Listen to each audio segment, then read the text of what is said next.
Confirmation bias का आपने पिछला वीडियो देखा था। आज बात करूंगा बिलीफ सिस्टम को कैसे बदले, कंफर्मेशन बायस को पूरी तरह कैसे बदले, जिंदगी को पुनर्जन्म तक कैसे लेकर के जाएं।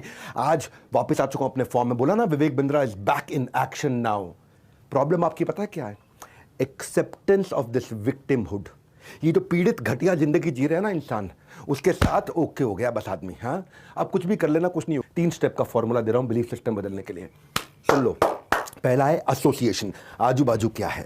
दूसरा है इंटरप्रिटेशन, कैसे मैं परिस्थिति को देखूं। तीसरा है एक्शन। ये 3 स्टेप के अंदर जिंदगी बदलेगी। ये वीडियो आपके लाइफ का सबसे इंपॉर्टेंट वीडियो हो सकता है अगर आप अपनी फैमिली, अपनी हेल्थ, अपनी सोशल लाइफ, अपनी स्पिरिचुअल, अपनी बिजनेस की लाइफ, अपनी प्रोफेशनल लाइफ को अच्छा करना चाहते हैं।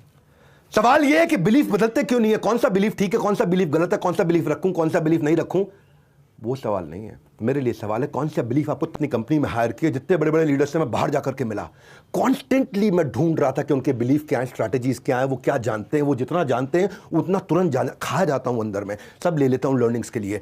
मैं लर्निंग्स के लिए ना ऑल डिवोरिंग आ गए मेरे अंदर, फट फट फट। ये है constant source, unlimited source build करना अपने आसपास। आज तक सफलता नहीं मिली मतलब थोड़ी आगे नहीं मिली, क्योंकि आज तक सोर्स ही नहीं था मेरे पास। बेसिक बिलीफ से शुरू कर दो बस। सुनो, पहला स्टेप क्या है?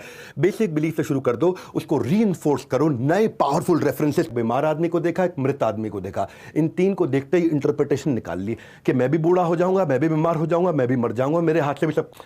कि मैं अपने फेलियर का इंटरप्रिटेशन नहीं जानता। एबीपी न्यूज के साथ मैंने एक इंटरव्यू दिया था, वहां एक पावरफुल वर्ड समझाया था, इंटरप्रिटेशन। ये इतना पावरफुल इंटरप्रिटेशन। कुछ भी हो रहा हो मेरे आसपास, how do you see things better than they are. एक वर्ड दे देता हूं आपको, इंटरप्रिटेशन। बड़ा गेम चेंजर वर्ड है ये, इंटरप्रिटेशन। किसी के पिता का देहांत हो गया, अच्छा हुआ बुरा हुआ, इंटरप्रिटेशन बताएगा अच्छा हुआ बुरा हुआ। एक बोलता है मैं बर्बाद हो गया, एक बोलता है मैं और जिम्मेदार हो गया, एक बोलता है मेरी जिंदगी खत्म हो गई, एक बोलता है अब जिंदगी शुरू करूंगा। ये केवल घटना है, इंटरप्रिटेशन मेरे हाथ में। मेरे साथ एक बार ना बहुत बड़ी दुर्घटना है, अपने गुरु से मिलने गया। मैंने कहा इतना परेशान हूं, इतना परेशान हूं, क्या बताऊं। बोले things are not as bad as you are seeing them, see things better than they are. जैसे मैंने देखा तो समझ में आया। वो कहावत हमने सुनी थी, हमारे पास 2 रास्ते होते हैं हर परिस्थिति में, या तो फिर भाग लो या उसके अंदर भाग लो। हाँ, पार्टिसिपेट करो। आंख बंद कर लेने से ना और रोशनी रात में बदल नहीं जाती है। हाँ, शरीफ चाचा के साथ ये हुआ था। इंटरप्रिटेशन देखो उनका। आप बड़ा भारत शो में लेके आए थे, उनके बेटे की किसी ने हत्या कर दी थी, लाश नहीं देख पाया अपने बेटे की। इसी दर्द को समेट कर उन्होंने प्रण किया कि किसी और को दर्द नहीं सहने देंगे। 25,000 लावारिस लाशों का उन्होंने अंतिम संस्कार किया, चाहे हिंदू हो चाहे मुसलमान हो। इंटरप्रिटेशन बदल गया उनका। उनको तोड़ दिया गया था, बर्बाद महसूस कर रहे थे शरीफ चाचा, इतना दुख था, लेकिन दुख को उन्होंने एक कमिटमेंट में बदल दिया। वो अंदर है, बाहर कितना भी बुरा हो, ये आपके हाथ में है। जब आप किसी दर्द को महसूस करते हो ना, तभी आप चेंज करते हो। मैं ना एक उदाहरण से, जयललिता के पॉलिटिकल व्यूज को मैं उनके एंडोर्स नहीं कर रहा हूं, पर उनके उदाहरण से बहुत प्रेरित हूं। जब जयललिता का तमिलनाडु असेंबली के अंदर ना द्रौपदी की तरह अपमान हुआ था, वो ना एक औरत को तोड़ देता है, पर उन्होंने ठान लिया था जब लौटूंगी ना इस तमिलनाडु असेंबली में तो चीफ मिनिस्टर बन के लौटूंगी। ये क्या, ये अंदर है। द्रौपदी की तरह अपमान हुआ था बाहर, ये अंदर है। जब बाहर भी ठीक हो गया और अंदर भी ठीक हो गया तो गेम चेंज है। लेकिन अगर बाहर ठीक नहीं हो रहा, अंदर तो कर सकते हैं ना। अपने अपमान को अपना हथियार बना लिया उन्होंने। जिंदगी में किसी भी चीज को आप पावरफुल बना सकते हो, उसको एक मीनिंग दे करके। इसका क्या मीनिंग है? मेरा द्रौपदी की तरह अपमान हुआ, इसका मीनिंग क्या है? इसका मीनिंग ये, अब चीफ मिनिस्टर बन के लौटूंगी इसी तमिलनाडु असेंबली में, उन सबके सामने, तब अपना चेहरा दिखाऊंगी। उन्होंने नया अर्थ दे दिया इस परिस्थिति को। तभी बोलता था मैं शुरुआत से कि परिस्थिति नहीं, मनस्थिति बदलनी है। खान सर, जिनको हम बड़ा भारत शो में लेके आए, एक दफा उनके पास केवल 40 रुपए थे एक टाइम पे।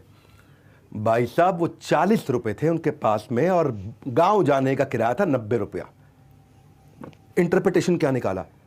40 रुपए, 90 रुपए में मैं घर पहुंचूंगा, मेरे पास 40 रुपए हैं। इंटरप्रिटेशन क्या निकाला?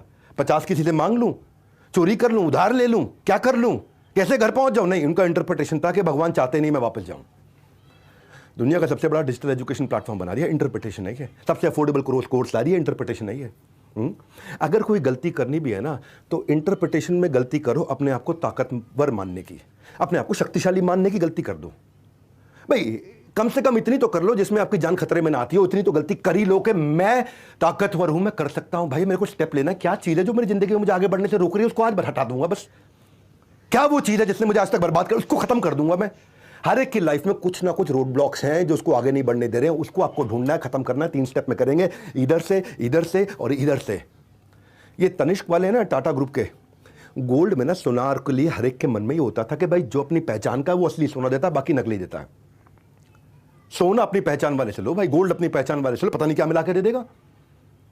किसी और सुनार से सोना लेते नहीं थे। बायस था ये, कंफर्मेशन बायस था। पिछला वीडियो ये उसके अगले सीक्वेंस में बता रहा हूं मैं।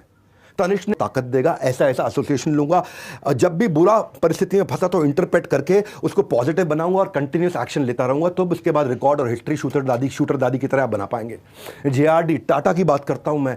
यहाँ पे ना सपेरों का देश माना जाता था, लैंड ऑफ स्नेक चार्मर्स। हमारे को इंडियन जो ब्रिटिशर्स थे यहाँ पे आके इतना बेइज्जती करते थे। 1919 में 15 साल के थे जेआरडी टाटा, जब उन्होंने गुलाम भारत के लिए एक सपना देखा था कि मैं यहाँ पे हवाई यात्रा के लिए लोगों को तैयार करूंगा, तो पहले कमर्शियल पायलट का लाइसेंस लिया उन्होंने 1929 में। इसीलिए उनको फादर ऑफ इंडियन एविएशन बताया जाता है।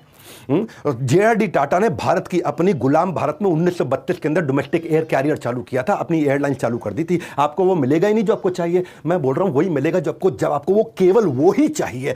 You don't get what you want, you get when you badly want. इसलिए बोल रहा हूं हमारे बड़ा भारत शो में किरण बेदी आई थी। किरण बेदी के बारे में बताऊं देना। हमारे साथ जुड़े रहने के लिए आप सबका हृदय की गहराई से प्रेम पूर्वक बहुत बहुत धन्यवाद।